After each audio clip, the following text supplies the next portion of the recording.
Magpuri kayo sa Panginoong Diyos, lahat ng santinakpan. Magsiawit kayo at siya'y pagtangal magpakailanman. Magpuri kayo mga anghel ng Diyos, sa Panginoong may kapal.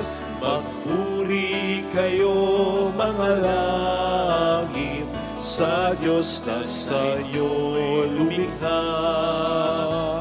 Magpuri kayo sa Panginoong Diyos, lahat ng santinakpan. Magsiawit kayo at siya'y pagtangal magpakailanman. Sa ngalan ng Ama at ng Anak at ng Espiritu Santo. Amen. Sumainyo po ang Panginoon. At sumaiyo rin. Pasalamatan natin ang Panginoon sa pamamagitan ng misang ito, lalong-lalo na sa pamamagitan ng ating mabuting buhay bilang mga Kristiyano. Hilingin natin sa Panginoon ang biyayang ito upang tayo maging marapat, halina't magsisimuna para sa ating mga kasalanan at pagkukulang.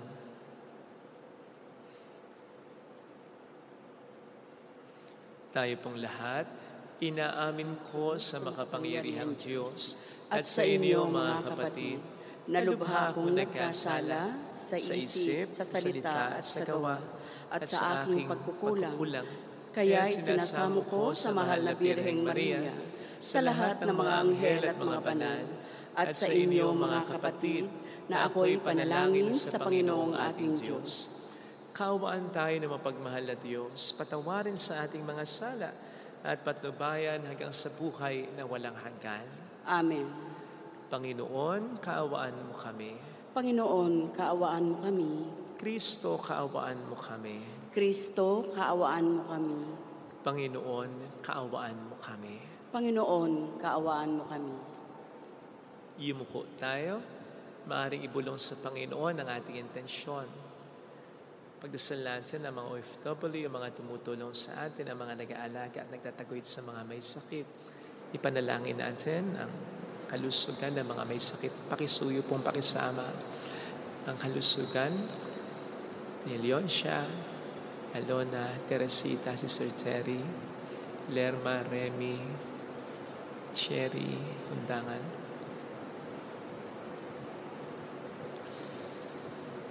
Roger, Julie, Juliet.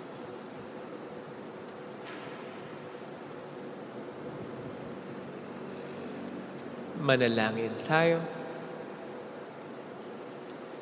Ama naming makapangyarihan, manatili kang kapiling ng iyong sambayanan na iyong laging kinahabagan at pinagbibigyan upang ang itinampok ng iyong pamumuno at pagsubaybay ay muli mong ikalugod at panatilihin mong kinalulugdan sa pamamagitan ni Jesucristo kasama ang Espiritu Santo magpasa walang hanggan. Amen. Ang salita ng Diyos mula sa aklat ng mga bilang. Noong mga araw na yun, ang mga Israelita ay nakarating sa ilang ng Sin at tumigil sa Kadis. Doon namatay at inilibing si Miriam.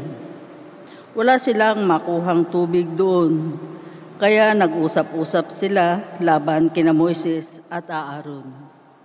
Sinabi nila, "Mabuti pa'y namatay na kami sa harap ng toldang tipanan kasama ng iba naming mga kapatid.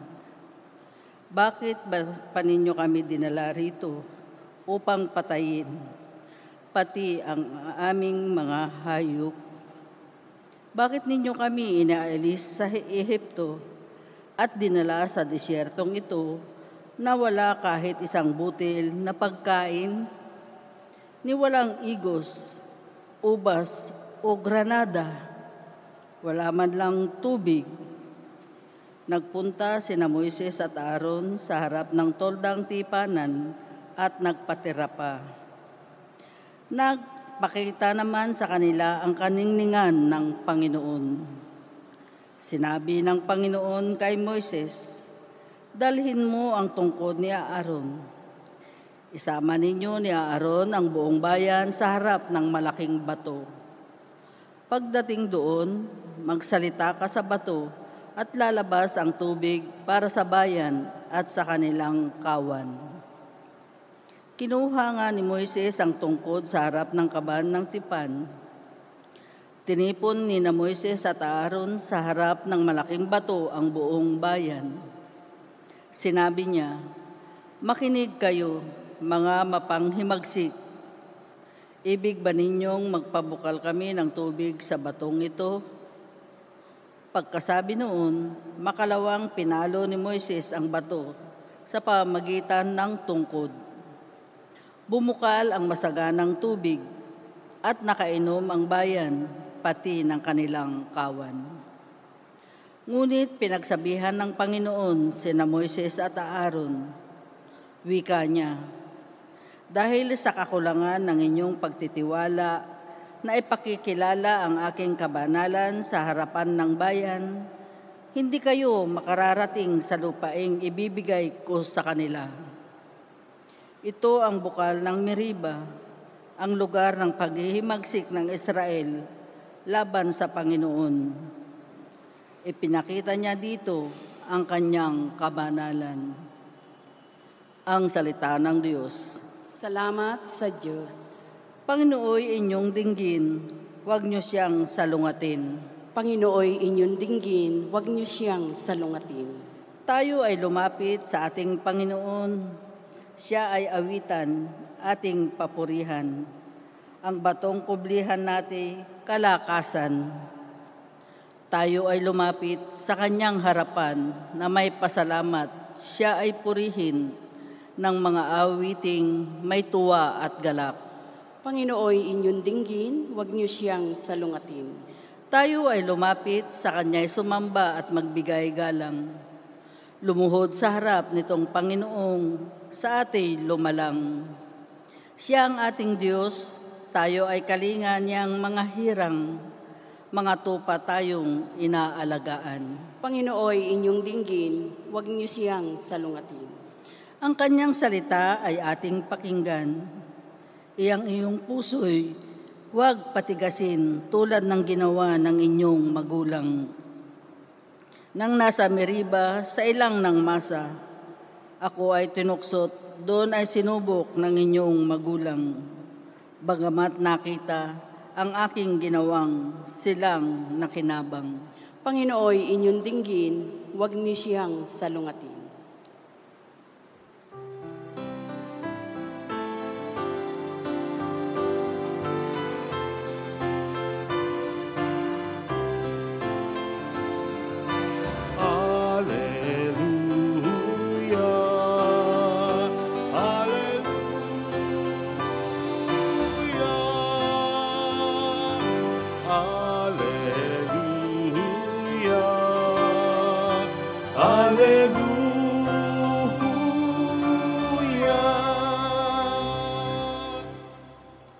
Sumainyo ang Panginoon. At sumaiyo rin. Ang mabuting balita ng Panginoon ayon kay San Mateo. Papuri sa iyo, Panginoon. Noong panahong iyon, nang dumating si Jesus sa lupain ng Cesarea ng Filipos, tinanong niya ang kanyang mga alagad, sino raw ang anak ng tao? Ayon sa mga tao. At sumagot sila, ang sabi po ng ilan ay si Juan Bautista kayo. Sabi naman ng iba, si Elias kayo. At may nagsasabi pang si Jeremias kayo o isa sa mga propeta. Kayo naman, anong sabi ninyo? Sino ako? Tanong niya sa kanila. Sumagot si Simon Pedro, kayo po ang Kristo, ang anak ng Diyos na buhay. Sinabi sa kanya ni Jesus, mapalad ka Simon na anak ni Jonas, sapagkat ang katotohanan ito'y hindi inihayag sa iyo ng sino mang tao kundi ng aking amang nasa langit. At sinasabi ko naman sa iyo, ikaw ay Pedro, at sa ibabaw ng batong ito ay tatayo ko ang aking simbahan. At hindi makapananaig sa kanya kahit ang kapangyarihan ng kamatayan. Ibibigay ko sa iyo ang mga susi ng kaharian ng langit. Ang ipagbawal mo sa lupa ay pagbabawal sa langit, at ang ipahintulot mo sa lupa ay pahihintulot sa langit. At mahigpit niyang tinagubilinan ang kanyang mga alagad na huwag sasabihin na siya ang Kristo. Mula noon ay pinaalam na ni Jesus sa kanyang mga alagad na dapat siyang magtungo sa Jerusalem at magbata ng maraming hirap sa kamay ng matatanda ng bayan, ng mga punong saserdote at ng mga eskriba, at kanilang ipapapatay siya. Ngunit sa 3 araw siya muling mabubuhay. Niyaya siya ni Pedro sa isang tabi at pinagsabihan ng ganito, Panginoon, huwag namang itulot ng Diyos. Hindi po dapat mangyari ito sa inyo. Ngunit hinarap siya ni Jesus at sinabihan, Lumayo ka, Satanas, hadlang ka sa aking landas. Ang iniisip mo hindi sa Diyos, kundi sa tao. Mga kapatid, ang mabuting balita ng Panginoon. Pinupuri ka namin, Panginoong Hesukristo. Welcome sa Our Lady of Lasal at Quasay Parish, kung saan ayos lang umiyak at samahan tayo ng mahal na ina sa pag-iyak at sa pagdarasal upang maging maayos ang lahat. Taong 2023, nang lumahok si Senberi Teferi, isang Olympic athlete runner sa isang road race sa Atlanta. And as expected, nanguna siya nung una sa mga katunggali niya. Nung una. Kasi naman, nang lumaon, in fact, malapit na siya sa finish line. Ilang metro na lang, ilang segundo na lang, finish line na. Nagkamali pa siya. Abay, akalain yung bigla niyang sinundan yung pulis na nakasakay sa motor, na nag-e-escort, nag-a-assist lang naman sa kanila. Yung pulis, magpa-park na kaya kumanan na Kasi nga, ang finish line ay malapit na. Akalain mong sinundan niya. Ayun. Naging third na lang siya. And it cost her a lot. Yung prize money na ay, if I'm not mistaken, $10,000. Dapat sanay sa kanya, hindi niya nakuha. Akalain niyo yun. Sipin po ninyo kung tayo siya. All the while, you are doing well. Ang ganda ng ginagawa mo, ng pinapakita mo. Hanggang sa isang pagkakamali, mawawala ang lahat sa iyo. Ano kaya ang mararamdaman natin pag ganito? Sinabi ko po yan as an intro kasi yan ang makikita natin ngayon. Kahit paano sa ating unang pagbasang napakinggan na po pwede nating i-relate din naman sa Ebanghelyo later on. Sa ating unang pagbasa, narinig natin ang karakter ni Moises. Si Moises lang naman ang siyang nangunguna sa mga Israelita for 40 years ng kanilang paglalakbay papunta ng Promised Land. And he was doing well. Kahit may konting mga panakanakang kahinaan, kapintasan, okay naman Wala namang perpektong pinuno, di ba? Until magkamali pa siya. Ano yung pagkakamali niya?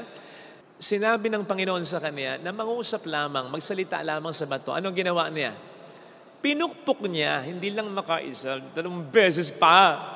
Ito ang naging dahilan para sabihin ng Diyos sa kanya at kay Aaron, hindi na kayo makatutungtong ng Promised Land. Wow! Akalain niyo yun? Sa tinagal-tagal na panahon, sa daming efforts na ginawa niya, ang lahat ay mauuwi lang sa wala. Talaga? O pwede po niyong isipin na simpleng pagkakamali lang ito. Pero kung pagninilayan po natin yung konteksto, hindi po ito simpleng pagkakamali. Hahaba na lang po ang sermon ko kung pagninilayan pa natin. Pero ang Diyos ang nagdesisyon Hindi ito isang simpleng pagkakamali. Kaya nga po kahit anumang pakiusap ni Moises, hindi na talaga pumayag si Yahweh ang Diyos. Ano po ang pwede nating matutunan dito? Ay malaki. Ang isa sa pwede nating matutunan at lagi sanang maging laman ng ating isipan ay yung lesson na kahit kanino pwedeng mangyari ito. Yes, kahit sa akin, kahit sa iyo, who may be doing well. Nagsisikap ka, nagpapakabait ka, nag-iingat ka. Pakatandaan po natin yung sinabi ni San Pablo sa 1 Corinto 12, sa mga nag-akalang nakatayo sila, matatag sila, huwag kayong pakasigurado kaya. Kasi baka biglang mabuwal kayo. Ibig sabihin, huwag tayong pakakumpiyansa na hindi pwedeng mangyari sa atin ito. Mag-ingat po tayo sapagkat tayo nga po, o kayo nga po, tayo nga po, na may mga ginagawang maraming tama, na nagsisikap magpakabuti talaga sa tulong ng Diyos, ma-accomplish ang mga magagandang bagay sa tulong ng Diyos, magabayan ang ating kapwa sa tulong ng Diyos. And while we are doing well, we should be careful. Huwag tayong pakakumpiyansa dahil tayo ang pinaka-numero unong target ng demonyo para siluin niya, para tayo magkasala, para i-disrupt ang ginagawa nating maganda. Kaya, mag-ingat ha. At para dyan, bukod sa panalangin siyempre pinakauna, pagdarasal, pananalangin, pagtawag sa Diyos, lalo na pagsisimba. Kasi hindi natin kayang mag-isa, kailangan natin ng tulong niya. So yun ang basic Pero bukod dyan, meron akong dalawang magkaugnay na payong ibibigay. Sang-ayon na rin sa ating mga pagbasang napakinggan upang ang paninila ng demonyo sa atin ng mga may ginagawang tama ay ating maiwasan. Una, sundin natin lahat ng utos ng Diyos kahit maliit lang. Huwag lang yung mga malalaking utos, mga seryosong utos, kahit yung mga maliliit lang, sapagkat lahat naman ng utos ng Diyos ay mahalaga So, sundin natin, seryosohin natin, karirin natin, kahit yung mga utos na para sa atin ay, simple lang yan, maliit lang yan, sundin natin. Sapagkat ito rin ang siyang tutulong sa atin, sa grasya ng Diyos, na masunod kahit ang mga malalaki at mga mas seryoso, mas komplikado, mas mabibigat na utos ng Diyos sa atin. Halimbawa po ako, malaking tulong sa akin yung nakagawian ko na kapag mayroon akong nakitang gamit, hindi ko talaga angkinin. Kahit piso lang, pagtatanong ko yan, okay, ninong piso to? Kanino 10 piso to? Promise, talagang pagtatanong ko yan. 10 piso? Piso lang naman. Pwede ko nang ipamulsa yan, di ba? Pero pagtatanong ko, kung wala mang umaamin pa, wala mang magpe-claim pa, ibibigay ko sa kinaukulan. Kung sino yung tao doon, gwardiya ba yon? Kung sino yung malapit sa lugar na yon? O pag may nagtanong, ito yung piso niya. Basta, hindi ko angkinin. At malaking tulong ito para sa akin na nakagawian ko na kahit yung mga simpleng bagay na yan, pagdating sa bagay na hindi sa akin. Kasi, nagagamit ko ito sa grasya ng Diyos in handling big, huge amount of money. Halimbawa, pera ng parokya, hindi mahirap para sa akin ang maging honest. Kasi, nakasanayan ko in small things. Sigurado ko na kung makakita man ako, halimbawa, 10 milyon, andyan, ay iwan, siguradong hindi ko itatago, siguradong hindi ko aangkinin. Sigurado ko to. At yun ay dahil kahit sa mga simple na bagay, hindi tayo nagpapasubok. Sa grasya ng Diyos, ito ay ating sinusunod. Maliwanag ang sabi ng Panginoon, sino mang nagiging katiwa-tiwala sa maliit na bagay, ay mapagkakatiwalaan din sa lalong malalaking bagay. Kaya mga kapatid sundin natin kahit ang kaliit-litang utos ng Panginoon sa atin, sapagkat hindi natin alam baka yung simple lang sa atin, katulad nung pagkakamali ni Moises. Baka yung simpleng utos para sa atin na hindi natin susundin, hindi naman pala simple sa paningin ng Panginoon natin. Remember that His ways are not like our ways. His thoughts are not like our thoughts. Kaya po pwedeng yung simple lang sa atin ay big deal para sa Panginoon. Lalong-lalo na kung yung mga simple na yan ay nakagawian na nating hindi sundin. Malaking bagay na rin. Ikalawa, kaugnay nga po nito maging aware din tayo kahit sa mga simpleng weaknesses natin. Kahit sa mga simpleng pagkakasala natin, kakulangan natin. Talking about Moises. Sige, nakita ninyo sabi ng Panginoon sa kanya, ni Yahweh, magsalita ka lang dun sa bato. May lalabas ng tubig. Ay, pinukpok yung bato. Hindi lang makaisa, 2 beses pa. At pinukpok ng may galit. Buwisit siya.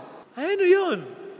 Alam po ninyo, maiuugat natin ito sa mga simple, maaring simple na hindi pinansing mga kahinaan ni Moises O hindi nga ba't nandun yung temper ni Moises? Halimbawa, nung makita niya na inaapi yung isang Hudyo, yung isang Hebreo, o di ba dahil sa galit niya, napatay niya yung isang Egyptian? O di ba? Nang bumaba siya galing ng bundok, nakita niya, the Israelites made a golden calf. Ano ginawa niya? Binasag niya yung tableta ng 10 kautusan. Nainis din siya, nagalit din siya sa pagmamatigas ng Farao. Ayaw pa rin palayain ng mga Israelita. May pattern May pattern siyang magagalitin, maiinisin, bugnutin. Ito na yon, nag-build up, lumabas, sumabog. Kaya ito ay paalala sa atin mga kapatid Kasi yung mga simpleng pagkakamali natin po pwedeng pagmulan ng mga malalaking pagkakamalian which could cause us everything. Kaya iwasan na natin. Kung ito ay maliit na sugat pa lang, gamutin na agad natin. Kung ito'y medyo nakakasanayan natin, i-break na agad natin yung pattern nito sa buhay natin. Katulad ni Pedro, isegue natin ng kaunti sa ating gospel reading. Tama namang yung sinagot niya kay Kristo. Ikaw ang Kristo, ang anak ng Diyos na buhay. Tamang inspirasyon yun galing sa Diyos. Pero ang punto, matapos niyang sabihin yun, hindi naman niya pinagnilayan na ng matindi later on. So katulad lang din ito sa mga nauna ng mga nagiging pahayag din o magiging pahayag pa ni Pedro na maganda sana pero hindi niya pinagninilayan, hindi niya nakagawi ang isiping mabuti later on. Kaya mabibilang din ang pahayag niyang ito sa mga nagiging pahayag na niya na hindi niya napapanindigan later on sa Panginoon. Di ba ganun si Pedro? Buti na lamang at hindi nasayang ang lahat sa kanya. Buti na lamang at may tsansa pa. Buti na lamang at nakabawi pa siya. Paano kung hindi na? Mga kapatid, iba-iba tayo ng kalalagan, iba-iba tayo ng sitwasyon, Iba-iba rin tayo ng time limit sa buhay na ito. Kaya mag-ingat na po tayo sa simula pa lang. Huwag tayong pakakumpiyansa. Maging seryoso na tayo sa pagsunod kahit sa mga maliit na utos ng Panginoon at hilingin na po natin agad ang tulong ng Panginoon kahit sa mga simpleng pagkakamali natin, simpleng mood swing natin, simpleng arte natin, simpleng mga kasalanan o pagkukulang natin, simpleng pagiging mainisin natin, hingin na agad natin ang tulong ng Panginoon upang ito ay mawala na at hindi maging pattern sa buhay natin. Because later on, wag naman sana, it will cost us everything. Sayang lang ang lahat ng mga pinagsikapan natin. Tandaan po natin na ang bahay, gaano man kalaki, gaano man katatag sa ating paningin, gaano man kaganda, gaano man kahalaga, kayang ibuwal, kayang guhuin ng maliliit na anay lang naman. Nilalang natin ang anay kasi madali lang solusyonan yan Pest control lang yan Pero kapag hindi natin ginawa agad, hindi natin naagapan, suddenly, magugulat ka na lang, ang bahay mo na napakaganda, napakatatag, napakatibay sa iyong paningin, ay mahina na pala, guguho na at wala ng kwenta. Huwag po sana nating pabayaang mangyari ito sa ating buhay. Lalo pat sa tulong ng Diyos ay marami na tayong mga na-accomplish na mga magagandang bagay. Again, kapatid, target ka ng Diablo. Hindi masyadong yung mga masamang tao na, no. Ang target ng Diablo ay yung mga marami nang nagagawang maganda para kay Kristo at sa kanyang kapwa-tao. Mag-ingat tayo. Amen. Ilagay natin ang ating kanang kamay sa tapat ng ating puso.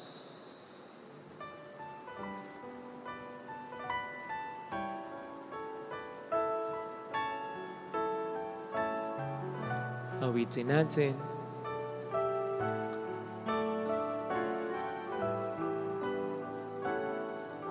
Alam kong may magagawa ang Diyos. Alam kong may magagawa ang Diyos. Alam kong may magagawa ang Diyos. Alam kong may magagawa. Walang imposible sa Kanya. Kung ako'y magtatapat, sa Kanya'y maglilingkod, alam kong may magagawa ang Diyos. Alam kong diringgin ng Diyos ang samo ko, Alam kong di sapagkat mahal niya ako. Diyos ang samo ko. Alam kong diringgin ng Diyos ang samo ko, Alam kong diringgin ng Diyos sapagkat anak niya ang ako. samo ko.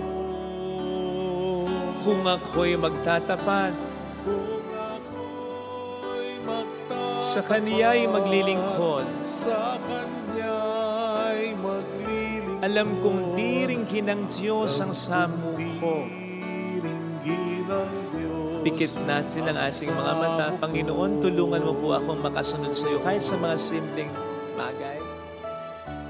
Tulungan mo po akong baguhin ang sarili ko kahit sa mga simpleng pagkukulang. Maging honest ako sa lahat ng pagkakataon, sa lahat ng bagay. Maging mapagkakatiwalaan ako ng lahat ng tao, sino man ang kaharap ko. Maging totoo ako, nasa harap man ako, nakatalikod man sa akin yung tao. Tulungan mo ako, Panginoon, na gawing mas seryosohin, mas maging personalan ang pagiging Kristiyano ko. Tulungan mo kung tunay na maging mabuting tao. Salamat, Panginoon. Salamat sa iyo. Hallelujah! Hallelujah! Purihin ang Diyos. Hallelujah! Pasalamatan siya. Siya ay muling babalik sa atin. Hindi niya tayo iiwan. Hindi niya tayo pababayaan. Paniwalaan natin yan. sa atin. Hallelujah! Purihin ang Diyos. Hallelujah! Sa takdang panahon, babalik ang Panginoon upang tayo ay kunin tapat siya sa kaniyang mga pangako sa atin. Pakisabi mo, kapatid, sa sarili mo, mayroong magandang mangyayari sa iyo. Kung yung kahinaan natin, tamo pa lang, bubunutin na natin. Huwag mo nang hintayin maging puno yan, kapatid. Nagsisimula pa lang yung tukso, nakakursunadahan mo pa lang yung babae, nakakursunadahan mo pa lang yung babae. Alisin mo na ang pagnanasa mo. Kahit simple attraction lang. Yung sukle, kahit maliit, isurrender. Maging totoo ka, maging mabait ka kahit nakatalikod ang tao. Huwag kang magtatanim ng kahit konting tampo sa puso mo. Magiging galit na ito. Maging mabuti ka kahit sa mga simpleng bagay upang totoo kang maging mapagbigay. Papuri sa Ama at sa Anak sa Espiritu Santo. Kapara ng sa unang-una, ngayon, magpakailanman, magpasa walang hanggan. Amen. Pag-aalay.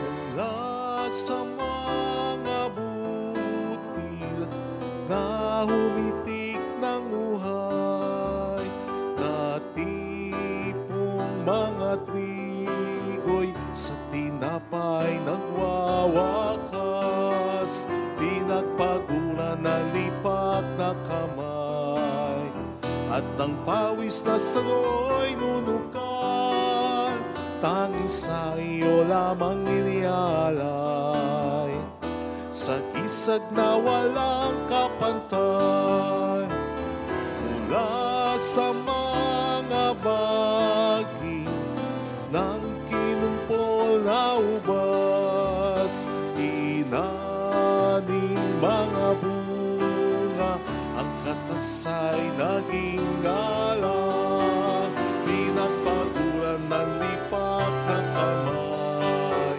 at ng pawis na sano'y nulukan, tanging sa iyo lamang inialay, sa isag na walang kapantay.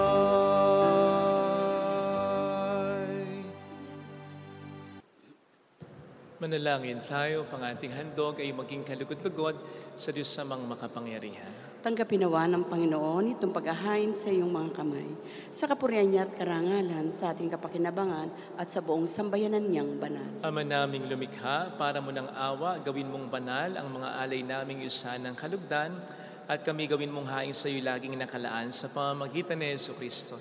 Kasamang Espiritu Santo magpasa walang hanggan. Amen. Sumainyo ang Panginoon. At sumaiyo rin. Itaas sa Diyos ang inyong puso at diwa. Itinaas na namin sa Panginoon. Pasalamatan ng ating Panginoong Diyos. Marapat na siya'y pasalamatan. Ama naming makapangyarihan, tunay nga pong marapat na ikaw ay aming pasalamatan sa pamamagitan ni Jesucristo na aming Panginoon. Kahit na ikaw ay pinagtaksila ng sangkatauhan, ikaw ay patuloy pa rin sa iyong pagmamahal. Ikaw na ang nagpuno sa aming pagkukulang, ikaw pa rin ang nagsugo ng tutubos sa tanan. Ang sugo mong anak ay naging dinabas sa amin, bagamat di niya tinularan ang aming pagkamasuwayin. Niloob mo ito upang iyong mamalas sa aming pagkataong gili mong anak at kami tunghayan mong may pag-ibig na tulad ng pagdatangi mo sa kanya ng higit sa lahat. Ang pagdatangi mo sa kanyang walang maliw, ang katapatan niya sa iyong walang maliw, ay nagpanumbalik na muli sa amin ng iyong kasiyahan ng iyong pagtingin na aming iwinaksi nung ikaw ay aming suwayin. Kaya kaisa ng mga anghel na nagsiawit ng papuri sa iyo ng walang humpay sa kalangitan, kami nagbubuni sa iyong kadakilaan. Santo, Santo, Santo, Panginoong Diyos ng mga hukbo, napupuno ang langit at lupa ng kadakilaan mo. Hosana sa kaitaasan. Pinagpalang na paririto sa ngalan ng Panginoon. Hosana sa kaitaasan. Ama naming banal, ikaw ang bukal ng tanang kabanalan. Kaya't sa pamamagitan ng iyong Espiritu, gawin mong banal ang mga kaloob na ito, upang para sa amin ay maging katawan at dugo ng aming Panginoong Hesukristo. Bago niya pinagtiis ang kusang loob na maging handog, hinawakan niya ang tinapay, pinasalamatan kaniya, pinaghati-hati niya iyon, niabot sa kaniyang mga alagad at sinabi, tanggapin ninyong lahat ito at kanin. Ito ang aking katawan na ihahandog para sa inyo.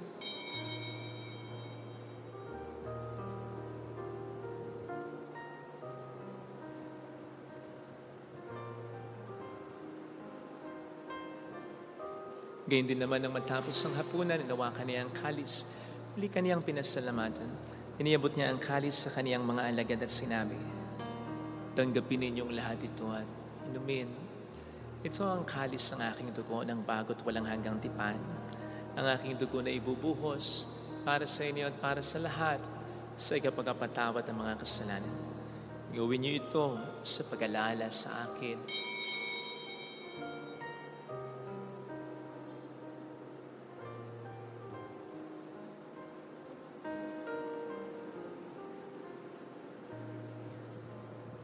Ipagbunyi natin ang misteryo ng ating pananampalataya. Si Kristo'y namatay, si Kristo'y nabuhay, si Kristo'y babalik sa wakas ng panahon. Ama, ginagawa namin ngayon ang pag-alaala sa pagkamatay at muling pagkabuhay ng iyong anak. Kaya inialay namin sa iyo ang tinapay ng buhay at ang kalis ng kaligtasan. Kami nagpapasalamat dahil kami iyong minarapat na tumayo sa harap mo para maglingkod sa iyo. Sinasamo namin kami na magsasalo sa katawan at dugo ni Kristo ay mabuklod sa pagkakaisa sa pamamagitan ng Espiritu Santo. Ama, lingapin mo ang iyong simpahang laganap sa buong daigdig. Puspusin mo kami sa pag-ibig, kaisa ni Leon na aming Papa, ni Dennis na aming Obispo at ang Tanang Kaparian. Alalahanin mo po ang mga kapatid naming nahimlay nang may pag-asang sila'y muling mabubuhay, lalo na po sana ang aming mga ipagdarasal. Saglit tayong manalangin para sa ating mga minamahal na yumao. Kisama po sa ng Diyos. Sa dito persikaw Diyosa, kela sermo serio. Orio Iska, Dionga Maria Jose Eralito Erickson, Gurin, Emer, Alfredo Mark Ricky Sally, Alan, Orio Iska, Benjamin El, gayon din ng lahat ng mga pumanaw. Kaawaan mo sila at patuloyin sa iyong kaliwanagan. Kaawaan mo at paging tapatin kaming lahat na makasalo sa iyong buhay na walang wakas kaysa ang mahal na Birhen ng Lazaret, ang ina ng Diyos. Isanusay ang kabiyak ng kanyang puso lahat ng mga banal na namuhay dito sa daigdig ng kalugod-lugod sa iyo. Maipagdiwang naman namin ang pagpupuri sa ikararangal mo sa pamamagitan ng iyong anak at sa aming Panginoong Hesukristo.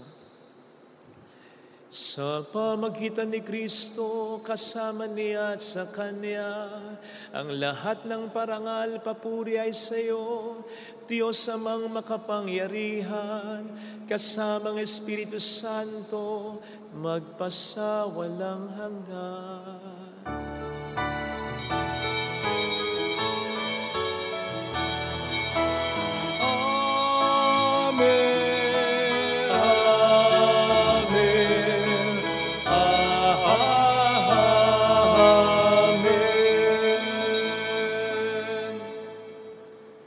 Tumawag tayo sa ating Ama.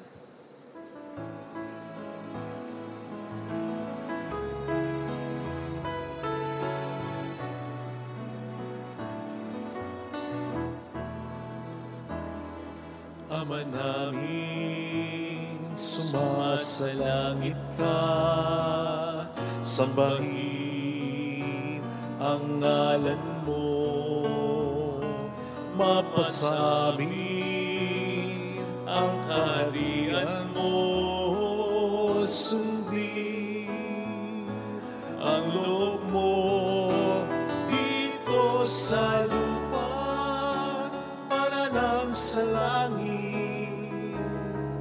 Bigyan mo kami ngayon ng aming kakanin sa araw-araw at patawarin mo kami sa aming mga sala para ng pagpapatawad namin sa nagkakasala sa amin.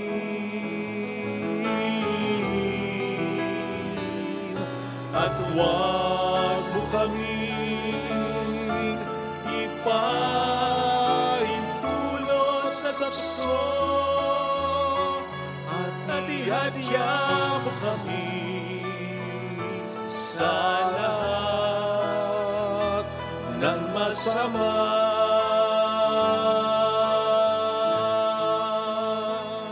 Niling namin kami adya sa lahat ng masama, pagkalooban ng kapayapaan na araw-araw, iligtas sa kasalanan, sa kapahamakan, maging sana sa mga seryoso ring karamdaman kami ay maadya. Samantalang aming pinaghahandaan ng dakilang araw ng pagpapahayag ng tagapagligtas namin sa Heso Kristo. Sapagkat iyong kaharian, ng kapangyarihan at ang kapurihan magpakailanman. Amen. Panginoong Heso Kristo, sinabi po niyo noon, sinasabi niyo rin sa amin ngayon, kapayapaan ang iniiwan ko sa inyo, ang aking kapayapaan ang binibigay ko. Tunghayin mo ng aming pananampalataya, huwag ang aming pagkakasala. Pagkalooban mo po kami ng kapayapaan at pagkakaisa sa iyong kalooban, kasama ang Espiritu Santo magpasa walang hanggan. Amen. Ang kapayapaan ng Panginoon ay sumainyo nawang lahat. At sumaiyo rin. Magbigayan tayo ng kapayapaan sa isa't isa. Kapayapaan po. Peace be with you. Kordero ng Diyos na nag-aalis ng mga kasalanan ng sanlibutan, maawa ka sa amin. Kordero ng Diyos na nag-aalis ng mga kasalanan ng sanlibutan, maawa ka sa amin.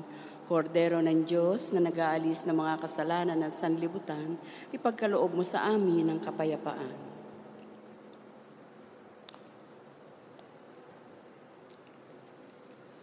Narito sa harap natin ng Panginoon ang ating buhay at kaligtasan. Mapalad tayong inaanyayahan. Panginoon, hindi ako karapat-dapat na magpatuloy sa iyo, ngunit sa isang salita mo lamang ay gagaling na ako.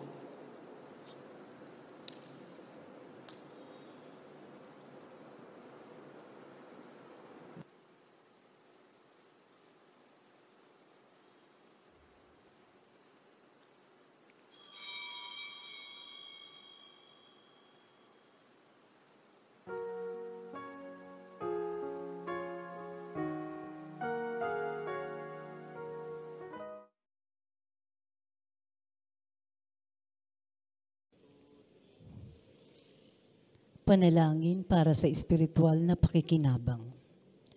Panginoong Hesus, ako ay naniniwala na ikaw ay nasa kabanal-banalang sakramento. Iniibig kita ng higit sa lahat at ninanasa kong tanggapin ka sa aking kaluluwa. Sapagkat sa mga sandaling ito, hindi kita matatanggap sa sakramento. Tumuloy ka sa Espiritu sa aking puso. Niyayakap kita na parabang naririto ka na. Inaalay ko ng buong buo ang aking sarili sa iyo. Huwag mong hayaang mawalay ako sa iyo. Amen. Aking damdamin, O Jesus na nagalay ng buhay na banal. Bigyan mo ako ng pagkakataong ialay ang aking pagbabago. Buhay na dakila, ito ang hiling ko. Sabihin mo lamang at susunod ako.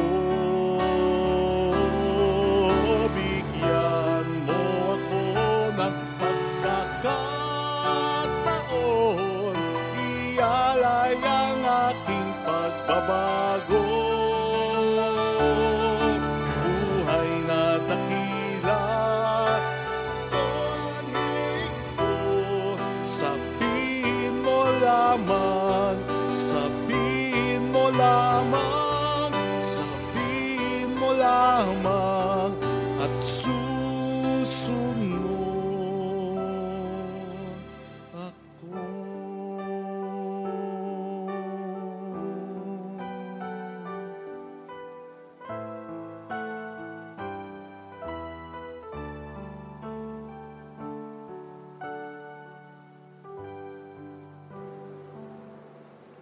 Manalangin tayo. Ama naming mapagmahal, kaming pinapagsalo mo sa banal na pakikinabang ay yung tuwangan sa ginagawa namin araw-araw upang kami hindi mo pinagkakaitan ng pagsubaybay ay gawin mong maging marapat sa lubos na kaligtasan. Sa pamamagitan ni Jesucristo, kasama ang Espiritu Santo magpasa walang hanggan. Amen. Holy God, Holy Mighty One, Holy Immortal One. Have mercy on us and on the whole world. Holy God, Holy Mighty One, Holy Immortal One. Have mercy on us and on the whole world. Holy God, Holy Mighty One, Holy Immortal One. Have mercy on us and on the whole world. Jesus, King of Mercy. We trust in you. Alalahanin. Alalahanin, O mahal na Birhen ng Lasalet, ina ng pag-asa, ikaw ang nagpapaalala sa aming magbalik loob sa Ama. Ito ang nagpapatunay ng kagandahang loob mo'y nanatiling busila. Sa pag-aaruga mo sa amin, tungkulin mo'y tinupad. Sa paanan ni Kristo'y itinuring mo kaming mga tunay mong anak. Kaya ninais mong ni isa'y huwag mapahama. Maging sa iyong walang tigil na pananalangin pati luhay pumata. Huwag namang mawala ng saysay ang iyong paghihirap. Hiling nawa namin sa iyo, o aming inang liyag, na matapos ang pagkikibaka namin sa mundong ito at sa pananatili naming tapat kay Kristo, sa kapurihan mo'y makibahagi kaming ganap, upang kung nasan ka ngayon ay maparoon din kaming lahat, at ang kaganapan ng kalwalatian ng Diyos Amay tuluyang matupad siya nawa. Mahal na Birhen ng Lasalet, tagapagkasundo ng mga makasalanan. Ipanalangin mong walang patid kaming mga dumudulog sa iyo. Marami pong salamat sa inyong pakikiisa sa pagtangkilik niyo sa ating souvenir shop, sa mga nag-aalay ng alkansya, sa pagtangkilik sa Three Lilies and a Crown, at sa pag-share ng ating mga live masses and recorded videos. Marami pong salamat. Siyempre, yung mga nagpapadala ng kanilang tulong through our GCash bank account. Marami pong salamat talaga sa inyo. Nagiging dahilan para ma-maintain natin ang ating pinatayong simbahan at makatulong pa tayo sa mga nagpapatayo rin ng simbahan at ng mga kapilya. Kaya marami pong salamat sa inyong lahat. Sumainyo ang Panginoon At sumaiyo rin. pagpalain kayo kasama ng ating pamilya ng mapagmahal na Diyos, ng Ama at ng Anak, ng Espiritu Santo. Amen. Umayo tayo sa pag-ibig ni Kristo. Salamat sa Diyos. Salamat din po.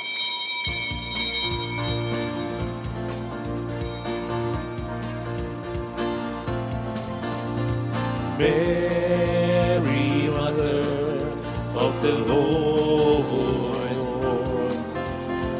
hear the prayer we sing to you. Let your tears deep in our minds and hearts, as once they fell at last and led. Tell your people how to live again. Tell your people how to sing again. Tell your people how to dance again. Tell your people how to pray again. Mary, mother of the Lord, hear the prayer we sing to you. Let your tears dip in our minds and hearts, as once they fell at last and lay.